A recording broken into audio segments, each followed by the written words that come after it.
Very happy to be here among my fellow comics retailers. I know you were expecting to hear from the president and publisher of Dark Horse Comics, but I've actually been a retailer longer than a publisher. And I thought I might get a better reception if I was one of you. The Dark Horse Presents #1 was actually pasted up on the counter of my bookstore in Beaverton, Oregon. As I said, I've been a retailer longer than I've been a publisher, and I think that retail experience makes Dark Horse unique in the comic book industry. Obviously, we have an understanding of the problems facing the people that sell our comics. The idea of somebody opening, or of someday opening a comic shop that sold, see, this is what happens when I read the script. It's better off talking. The idea of opening a comic shop myself was pretty crazy, but back when I was in college, back in the day, in the 70s, there was no retail comics community. You bought comics and you tried, because they were for kids, of course, you tried not to be seen doing it. My favorite way was to go to a 7-Eleven at about 12 o'clock at night, and because they had the big picture window out front, and sit across the street in my car until there was no one in the store. Then I'd race inside, go to the Hey Kids spin rack, grab the books I wanted, get up to the counter, pay for them, and get them into a brown paper bag as fast as I could. And then you get out of the store before anybody sees you. And that works until an old girlfriend in high school happens to be standing behind the counter.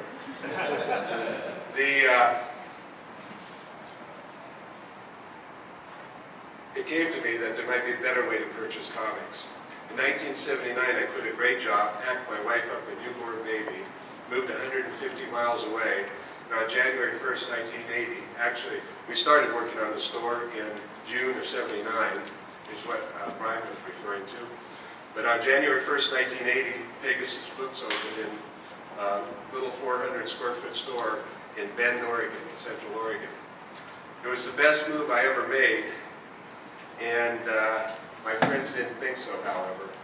Actually, after we got the store going, they actually practiced an intervention, which means they came down, drove the 150 miles, because I had quit a great job as a commercial artist, and they moved down to, or they came down to Bend, and the women took my wife out, and the guys took me out, and they surrounded me for about 2 hours, trying to talk me into giving up this crazy idea of selling comic books and going back to my old job. And after a couple hours of arguing, I finally agreed to do that. And of course, I didn't carry my promise out, but they don't think I'm so crazy anymore. My first store was only 400 square feet, as I said, and it featured an outside reader board that advertised the latest comics. I filled the local radio waves with ads promoting comics, held sales, brought in creators for signings, and basically ran my business like a business. Those early days were exciting, with each day sale better than the last day. Each week was better than the last week, and each year we set a sales record every single year.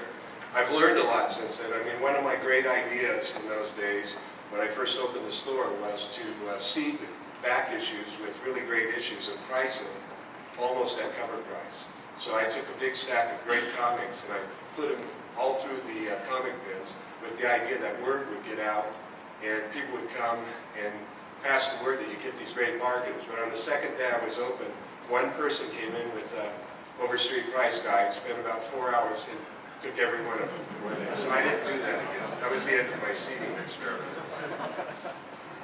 The customers that came in, it surprised me because I expected to get the kids and teenagers and college kids. I thought that was going to be the market, but to my surprise, I got lawyers and doctors, and I guess it shouldn't be surprising, but a lot of people just like me. These people were, all they needed was a destination, a place to go and talk comics. My story is exactly that, and my own enthusiasm was infectious. Soon I opened a second store and a third store, and we built our chain in those days, and each store was more successful than the last. There's an old curse that says, may you live in interesting times. And well, we all know in the book business that we're certainly living in interesting times. Seems that the rules are changing around us. New distribution channels, the digital age, and the economy itself are forcing change. Change that's not always welcome. Whether publishing, retailing, or distributing printed material, it's sometimes feels as though our industry is constantly under assault. I've been asked to talk about the future of comics, but it might be helpful to take a look back at the past to understand that for the comic industry, changes have been a constant and necessary partner. In 1933, Max Gaines, of course, and Harry Wildenberg essentially launched the comic book industry with Famous Funnies #1. Only a few years later, a failed comic strip character brought about the first wave of change. Of course, that was Action Comics #1 by Jerry Siegel and Joe Shuster. Almost from the beginning, though, comics were under assault. In 1940, for instance, the National Education Association Journal ran an article discussing an antidote to the comic magazine Poison. Not much later, Dr. Frederick Wertham began his infamous crusade against the four-color trade, culminating in the 1954 publication of The Seduction of the Innocent. Later that year, Dr. Wertham testified to the Senate Subcommittee on Juvenile Delinquency to avoid legislation intended to stop the deleterious effects of comics on children. The comic book industry essentially muzzled itself, creating a self-policing entity known as the Comics Code Authority, a move that stifled creativity for decades to come. Despite self-imposed censorship and years of dismal sales, comics bounced back from their 50s doldrums behind DC's reimagining of their 40s characters and the birth of the Marvel Universe. The 70s held a new trend, however. The cover price of a comic in 1938 was 10 cents, and it didn't change until 1962 when a 2-cent price increase was enacted. A series of small increases followed over the next decade. By the mid to late 70s, comic books still sold for only 25 to 30 cents. A great bargain for the comics reader, but not so great for the retailer, stood to make 3 or 4 times that by selling a magazine in its place. As the locations offering comic books dwindled, so did comic book sales. Many predicted that the era of the comic book was over. Enter Phil Suling, who went to DC and offered to buy non-returnable comics in exchange for an additional discount. The deal they struck was directly responsible for the establishment of the direct sales market, and comic specialty shops soon began springing up. While newsstand and IDs sales continued to shrink during this time, this young retail network supplied newfound demand for the comic books they sold. The direct sales model allowed retailers to order what they could sell and publishers to print what was ordered. Books such as the Teenage Mutant Ninja Turtles might never have seen the light of day under the old newsstand model, and publishing companies such as Dark Horse could never have existed without it. The 90s arrived, bringing along a whole new group of publishers, and with them a brand new boom. It was short-lived, but once again the direct market spawned a great success. Image Comics. This fresh publisher was made up of young creators who were able to do what creators they idolized could not: start a company they owned and finance it through the complete ownership of the work they created. Something else happened during this decade. Traditional bookstores were finally taking notice, and graphic novels were getting space on the bookstore shelves.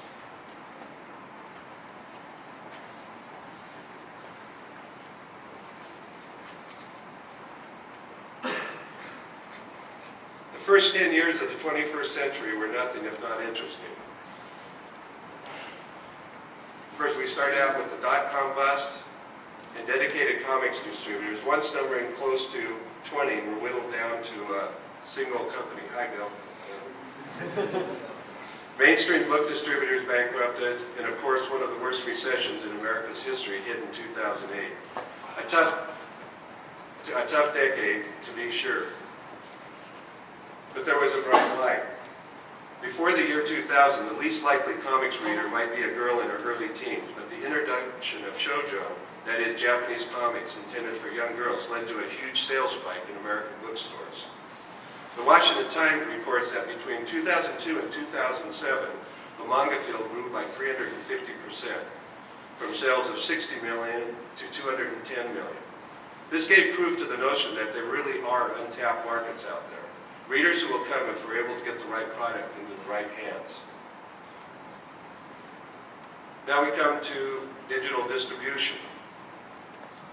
One study says that we will see nearly 100 million tablets sold in 2012. According to the same study, that number will increase to 326 million tablets sold in 2015. By 2016, there will be 1 billion tablets in consumers' hands. And that's not all. 488 million smartphones were shipped in 2011, a 63% increase from the year before. The digital revolution is here, and we're going to have to learn how to live with it. Comics publishers, including Dark Horse, have moved quickly into that space, and those who hesitate may find it hard to catch up.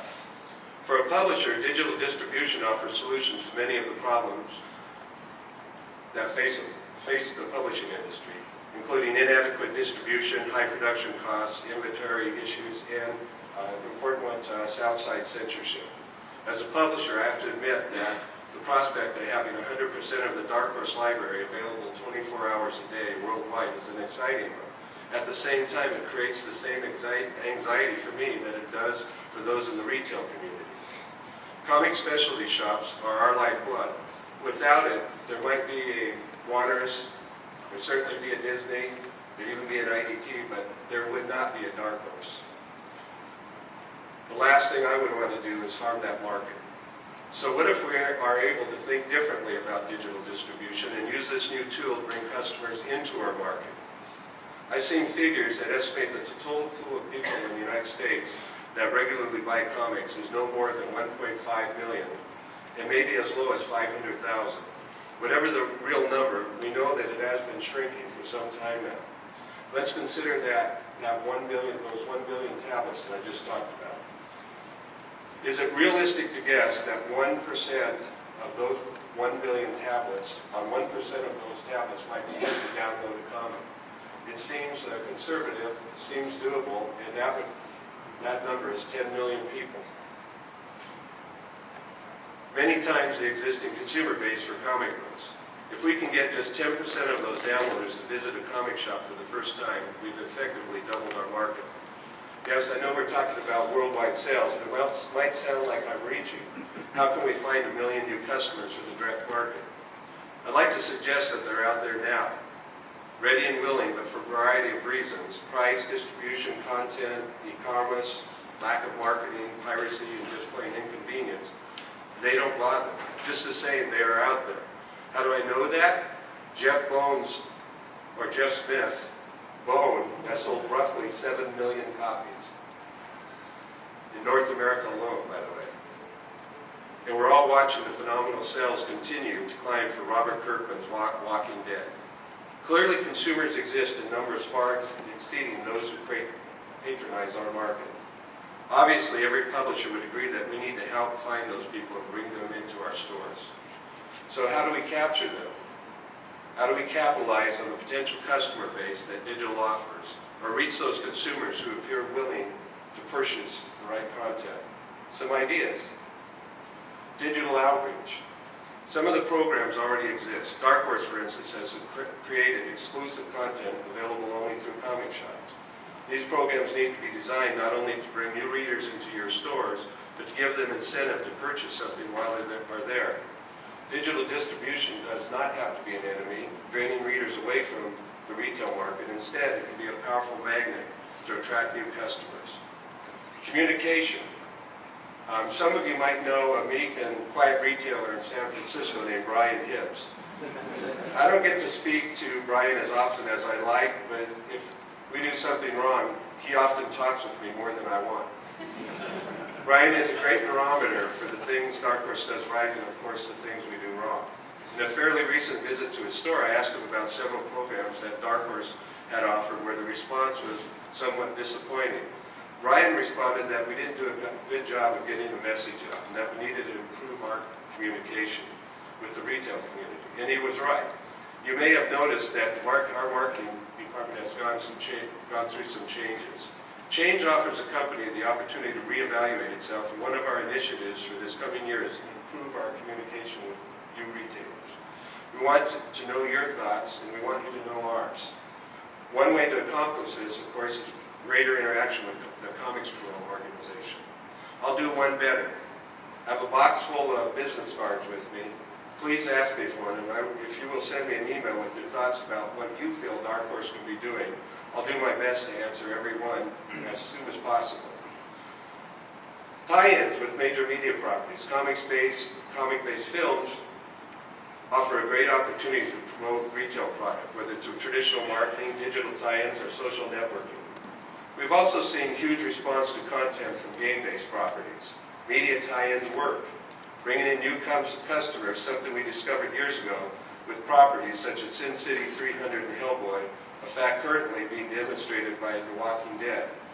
There are plenty of opportunities on the horizon with comic-based films such as our own R.I.P.D., based on Peter Lenkoff's graphic novel, and games such as Mass Effect. But we need diversity of product. It's not enough to simply offer the same titles month after month in the same narrow superhero niche. Has anyone noticed that sales are falling? If we want to grow our industry, we need to take some chances with both publishers and retailers supporting new projects that have the potential to appeal to the very customers we seek. We need to offer the same variety of content present in other entertainment forms. Superheroes may pay the bills for now, but they are bringing in new customers. Publishers need to create new titles that will stand the test of time. Rather than flooding the market with titles that come and go, we publishers need to commit to the titles we believe in, while searching for the next Sin City, Hellboy, Goon, or Bone. Social media. Social networks offer an amazing opportunity for retailers to interact with their customers. Studies show that consumers respond far more positively to the shared opinions of products on Facebook, Twitter, than they do on traditional marketing material. Nielsen reports that more than 40% of consumers go online to check reviews and consumer feedback before purchasing consumer electronics. 60% of those going online have visited a social network, with half going back every day, according to Facebook. We say have a little reader to let you see that. 23% of social network users expect companies to listen and respond to what is said online. Clearly, these networks offer the opportunity to extend the reach of any retailer. I'm sure you've all heard the story of Comic Book Inc. in Tacoma. A financially distressed retailer used Facebook, Twitter, and Reddit to put out an appeal for help. The response to their SOS saved their store and demonstrated just how powerful social media can be. Every retailer should learn how to use this tool to their advantage. Price incentives. We know that Free Comic Book Day works. Promotion centered around free or inexpensive product can help bring new customers into your store. Dark Horse this last year, for instance, released a number of $1 first issues to help spike sales and bring new customers in. Community. While our shops may not be able to compete with Amazon on selection or price, we can offer something Amazon cannot, and that is community. As a shop owner, I know that my customers want to talk comics. They want to meet the pros who create them. They want to learn the latest info and hear the most recent rumors. Amazon cannot match our ability to connect with our customers. There are other opportunities out there. The big boxes are closing and those customers have to go somewhere. I've mentioned shoujo and its impact on overall graphic sales in the last decade. Borders, where some estimates say 1/3 of all manga sales were made, no longer exists. The customers who bought those books were unique to our market. Where did they go? We need to find them and bring them into our stores. Kids and smartphones. There's been an ongoing discussion for years, back when I first got into the business, how to bring kids back into the market. I shared the number of smartphones being shipped. Every boy and girl in America, as we all know, spends time playing games and downloading apps.